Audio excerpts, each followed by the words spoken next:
welcome back to the Generation Y Conservative Show. I'm glad that you could be with us today. Again, I have Mike as my co-host here today. We are lighting it up and shooting it off like fireworks on the 4th of July. Listen, this half hour is brought to you by Cat Coolers. Now, what I want you to do is go to catcoolers.com. CATCOOLERS. Yes, I can spell .com. Right? The code you want to use on the site is Chris. CHRIS. Okay, I guess I have to spell that one out because people spell it weird sometimes. That will get you a certain percentage off. I forget what it's up to now and everything, off the Cat Coolers. Cat Coolers is really cool. What's cool about Cat Coolers is that they're made in the United States of America. Very cool. They are customizable. They have a couple colors associated with them, but what's really neat is the customize option, right? What did you want the last half hour there? Huh? What did you want? Made for you. Oh, a flag. Right. Yeah. You know what you could do with the Cat Cooler? Put the logo of my flag on the Cat Cooler? Yes. Oh, man. Yeah. You could customize them. Yeah, they're pretty cool. Amazing. They keep ice cold for up to 7 days. That's insane. They're rugged. It's just really cool. Catcoolers.com. Use the promo code Chris and you can get a discount on it. And yeah, they're really neat. The other sponsor for this half hour is Patriot Mobile.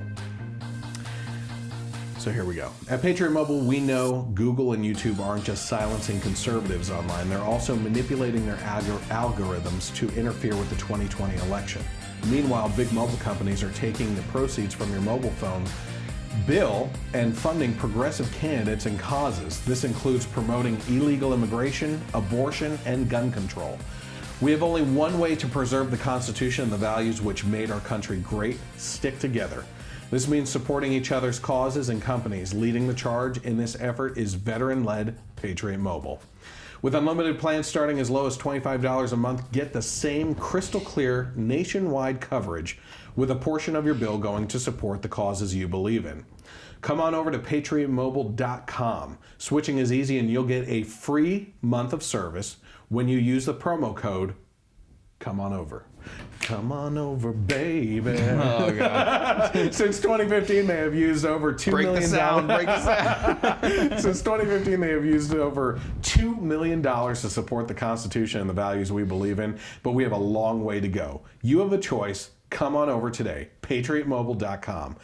PatriotMobile.com. Use that promo code, Come On Over. Now, we're going to get into that topic that I was talking about there with the shredding of America, okay, with the New York Times and op-ed video that they put together, okay?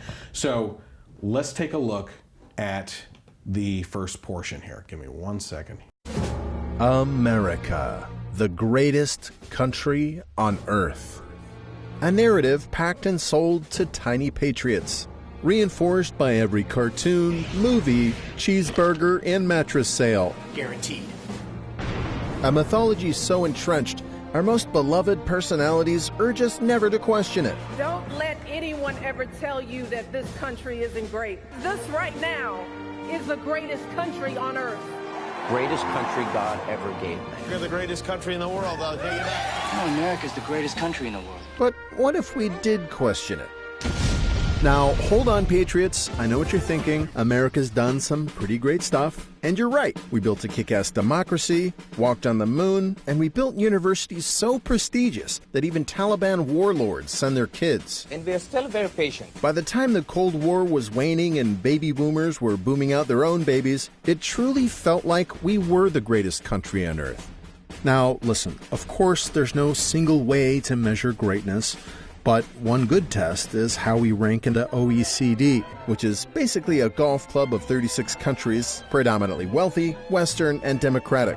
And unlike most golf clubs, this one's got some diversity too.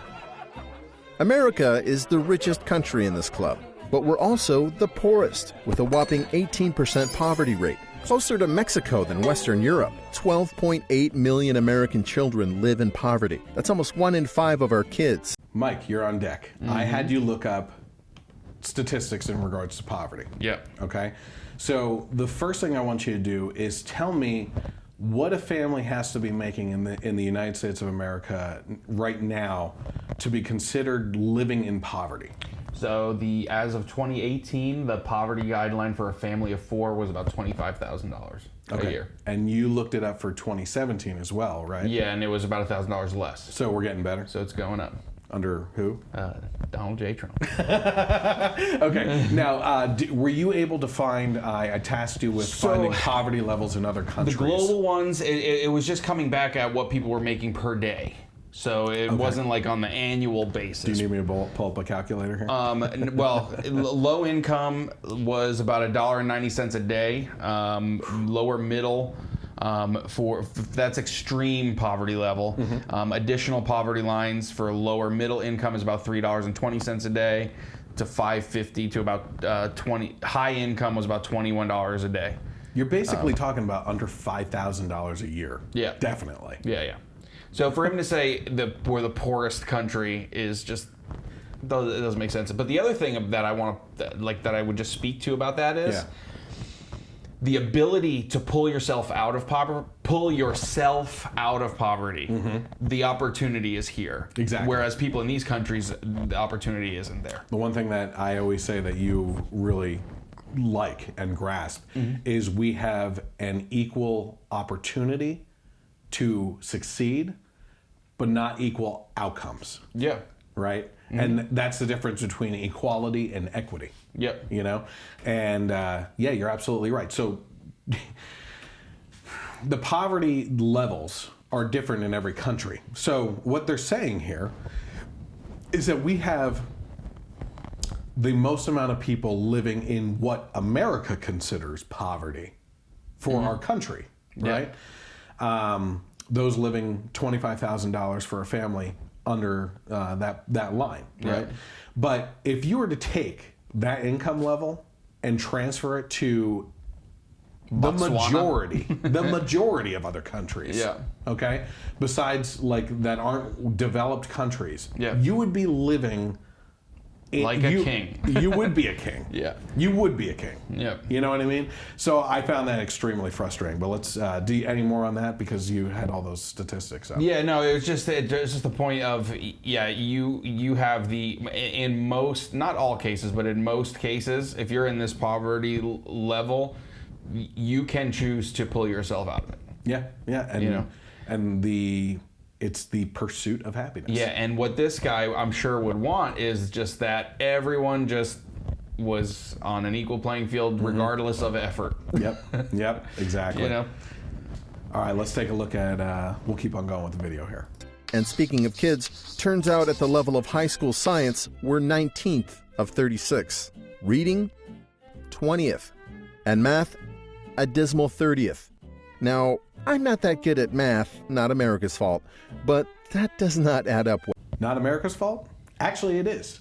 Since the early 1900s, we have been moving in a progressive learning way, not in a progressive way, right? We have been falling statistically against other countries consistently, right?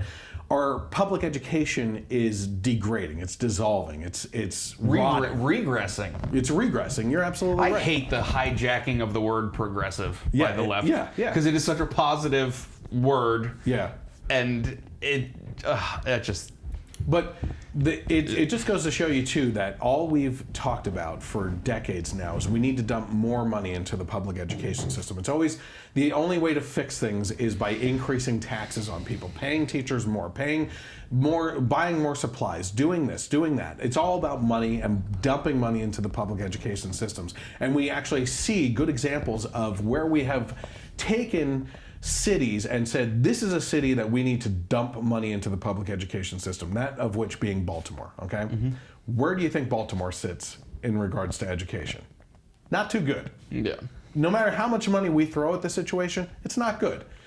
There's always been this kind of thing where you could take an American civics test that was given to like first and second graders in the early 1900s that adults can't pass today. Yeah. Because we've dumbed down education that much.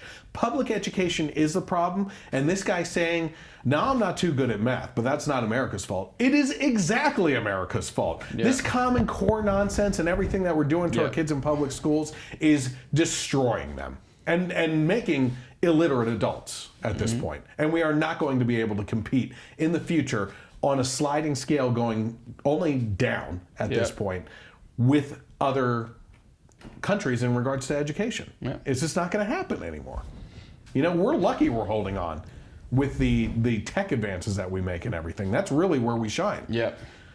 But how are people going to succeed in tech if they're illiterate in everything else? You know? Yep.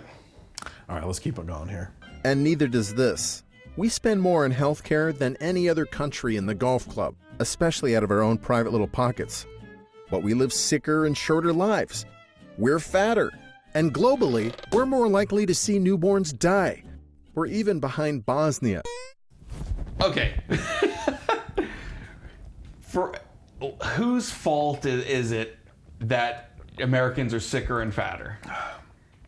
Wow. There's no personal responsibility here. And now he's complaining about newborns dying? Are we going to go there?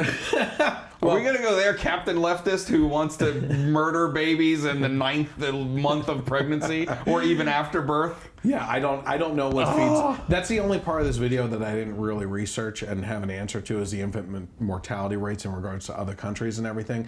I don't know what is fed into that statistic, what numbers are there, and why we are considered to have higher infant mortality rates or anything. But what I can tell you is, looking at the other statistics about us being obese, okay, but you're complaining about poverty levels. Well, we're obese because we have an abundance in this country. That's a good thing. You know, we're not standing in bread lines, which Bernie Sanders thinks is a good thing. You know, and again, like I said in the last podcast, or in the last show, you know, you have Bernie Sanders saying that it's a good thing that people stand in bread lines, because it means that there's here it comes. that like there's. He's basically saying that the rich. What are you looking at? I figured it was perfect for the immigration talk today. That the rich always get the food and everything. But the problem with bread lines and everything is, there's only a scarce amount of food that's left on the shelves, and you're standing in line, and it's first come, first serve. Survival of the fittest. By the time the back of the line gets there's not going to be anything there. You know, so yeah, we're sicker. We're more obese in this country because of the abundance that we live in and the opportunities that we get as Americans. You know?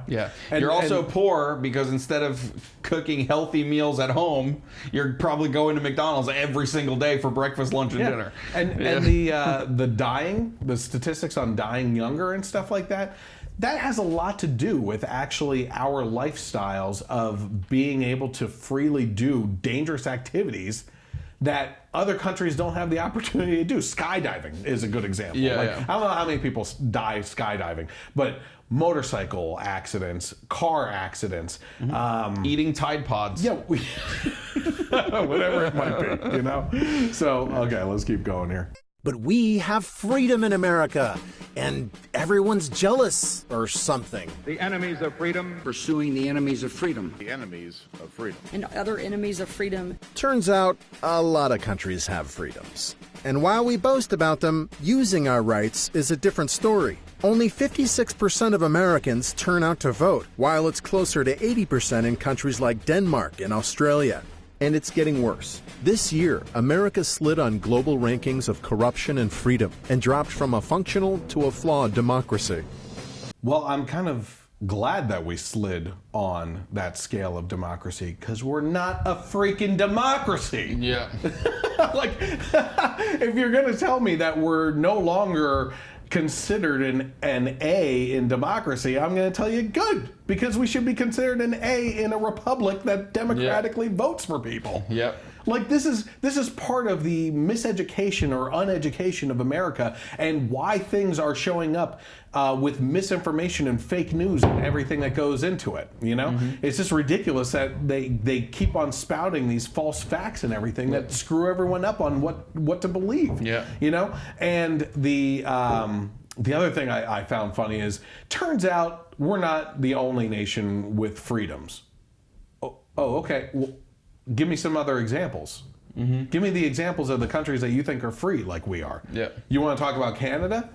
They are policing speech up there. And if you say certain things, you're going to go to jail. And I'm not talking about the old saying of yelling fire in a crowded theater or anything like that.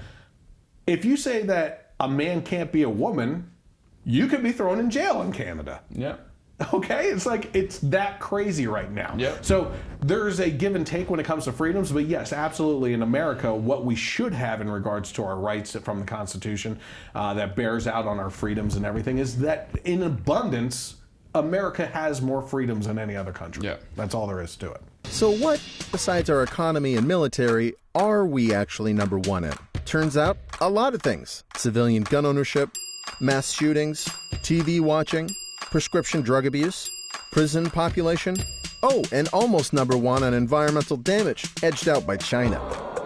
Civilian gun ownership. Thank God. Hey, guess what? Yeah. That's why we're celebrating the 4th of July right now, because had we given over our gun ownership to the government, we would still be under the king's thumb today. Yep. Okay? And the reason why countries like Russia have never invaded us is because just coming across the Texas border would be like, we're here to take... You're done. Yeah. Okay? You're done because of the civilian gun ownership. We are the backing force to our military on domestic ground. Yeah. Okay? As far as mass shootings are concerned, there's statistics going all over the place for that. First of all, mass shootings are considered it's like 2 or more people, right? So is that really mass shootings? Mm-hmm. No, I would want to see a study based on people coming up with that actual good number of what a mass amount of people is. But I can tell you one thing: there's been a lot of mass shootings that have been prevented because of the first point, civilian gun ownership, and taking that person out, right? Yeah. As far as environmental damage and everything is concerned, being behind China, I find that highly unlikely. I really do. We have been moving as a country towards more green opportunities and technologies and stuff than any other nation out there or any other country, right? And I believe India is terrible with pollution. There's no way that we can outmatch India in regards to environmental damage. Anything else that you wanted to point out on that at all? No, you're hitting everything exactly as I was thinking. So honestly, I'm going to let you talk first, the next one. Okay. It's gotten to a point where I think there are specific times and places where you can confuse America for a developing country, as elections are tampered with, water can't be drunk from taps, citizens don't trust uniformed officers, infrastructure is crumbling, and where a dual system is emerging when public services are for sale for the highest bidder. You see this in countries like Pakistan or Nigeria, where the rich don't worry about the sad state of electricity or police because, well, they have generators and private security. Or in America, where the Kardashians rent their own firefighting force. We were fortunate enough and blessed enough, and I know that not everyone has this luxury available to them, but we were able to get private firefighters. Okay, so what he was saying about certain parts of America resembling third world countries, that makes me think of cities run by Democrats for decades. Like what? Like maybe San Francisco or LA or, places where poop is all, Detroit, Baltimore, where he even said, what did he say there at the end? There was one, I don't know, but about the rich not caring. And no, I thought he mentioned like a specific area, city or something, but yeah. Liberal and far leftist policies lead to areas that resemble third world countries. Mm-hmm. How do you feel about Kim Kardashian being able to afford private firefighters? Is that unfair? No. I say God bless America for the opportunity to get to a level where just on a porn video that you produced, you can get to the point where you can hire private firefighters to save your house. Now, I think the insinuation there is that we don't have the opportunity to have access to those firefighters. But what he's neglecting to say is that we have opportunity and the access to a firefighting force. Or police officers and everything. They showed, and you couldn't see from where you were sitting until it probably popped up on the screen there, in regards to private security, guys with AK-47 standing outside stores and stuff like that. We have access to these resources like police officers, our military, and firefighters, and ambulance, what do you call them, paramedics and everything, that these other countries don't have access to. And then if you want more than that, like your own private firefighters for a situation, you have the opportunity, if you have the money, if you've gotten to that point and earned your way there, or screwed your way there in Kim Kardashian's case, to be able to hire that. God bless America for something like that. You know? It's just ridiculous to me that he's throwing that at us as a bad thing about America. Okay, let's keep going here. When health, education, and safety are increasingly privatized or driven by privilege, the truth is, how great America is really depends on how rich you are. Now, I'm not saying we're Pakistan or Nigeria or any number of what we like to call developing countries, but we're not perched as high above them as we'd like to think. We got so caught up in the rhetoric about America being the greatest country on earth that we've long ignored the cracks in our system. And while a bit of patriotism is great, jingoism is dangerous, especially when it's built on old or fake news. So as we gear up for another election season where politicians tell us America is great, or that it isn't, and then proceed to make it worse, let's try a more truthful approach. America may once have been the greatest, but today, America, we're just okay. Go ahead. I don't want to break anything. I mean, if that's really what he thinks, all I would say is just go to just about any other country and post the same exact video about their government and see what happens. No freaking kidding. Great point. See what happens. I have a couple points to this one. Number one, why the hell are so many people trying to get into this country that we have? That's another one. You know what I mean? If the biggest issue right now is what we're going to be talking about, which is immigration and hundreds of people a day being caught in the detention centers, not even the ones that get across the border and just disappear into our system, right? Hundreds. And I'm talking like, it's actually thousands. You know what I mean? Thousands of people a day crossing our border. Why are they coming here? Yeah. You know, if it's just an okay country. Yeah. Most people see like the photos of the detention centers and them in like, you know, with the foil blankets and on the floor and everything, and they're like, oh my God, this is so terrible. But my thought is, man, whatever they're leaving must have been really awful if this is an upgrade. You know? And the other point is too, like, listen, I'm gonna agree with the guy on something here, okay? We have cracks and flaws in this country. Yeah, nothing is perfect. Nothing is perfect. But we have, over the course of the history of the United States of America, gone through and gotten our nicks and bruises. You know what I mean? We've taken the pounding. We've made some drastically bad mistakes. Slavery being probably the top amongst them. Yeah. Imprisoning in real concentration camps or detention camps or whatever they were, Japanese Americans during World War II. Yep. Some of the things that we did to the Native Americans when we got over here, not too good. I would say it was more the conquistadors when they started coming over here and business people, not the pilgrims, you know? But there are some atrocities that have happened through American history, but we have learned from those atrocities. We have moved past them by building upon the knowledge that we gained through that and learning our lesson and continuing to grow. Sometimes we don't grow at as fast of a pace as some people would like, but that prevents us from tripping over our own feet and making other big, more drastic mistakes. Yep. You know? So, I don't know. That's that. Anything else on that before we talk about what Dan Crenshaw said? Nope. Well, you're making this.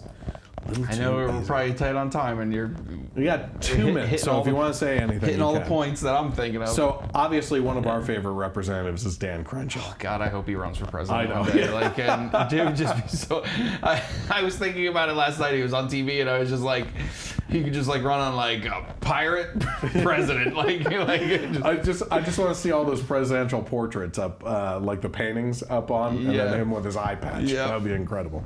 So Dan Crenshaw saw this, and he tweeted out, "Wow, what a dismal, cynical, ungrateful, and contextless depiction of America. Just remember, New York Times, as you criticize the U.S. for not being perfect, your misguided speech will always be protected." There you go. Yep, basically what you said, but you brought it out of the country and what other countries would do to you. Yeah, yep. It's just insanity to me that we have. I mean, that's truly ungratefulness right there. Yeah. The way they treated that whole thing. It's crazy. Let's talk. We should just take this video, translate it to Spanish, send it down to the border, and just be like, "So you guys don't want to come here?" Yeah, exactly. Just go back. Would you watch this? We're just an okay and this guy country. would be like, "No, don't do that. Let them all in. Let them all into this okay country that's not that great." We're going to be listening to some pretty outrageous things when we listen to the Joe Rogan experience and everything. Just it's almost like. What's fascinating to me is when you listen to a liberal that starts talking about what they think the other side believes, and then they start working it out and working through the talking points, and then they start agreeing with our side and not realizing it, and they and they just end up shooting themselves in the foot and everything. Yeah. But you know, I was at a client's house this week, and I walked past her living room. She had Fox News on, and I said to her, "Well, at least you have the good news station on." She's like, "It's the only news station that we watch, and we're registered Democrats." And then the pest control guy was there spraying. Yeah. She's like, "What do you think? And what are you registered at?" He's like, "I'm registered as a Democrat, but we're voting for Trump again." Both of them are voting for Trump. Yeah. Amazing stuff. You should have seen them both sitting there. They were both like talking back and forth. I just sat back and listened. I wish I would have recorded the conversation because they were literally saying the left has gone insane and we cannot associate with them anymore. They have that party has left them. Yeah.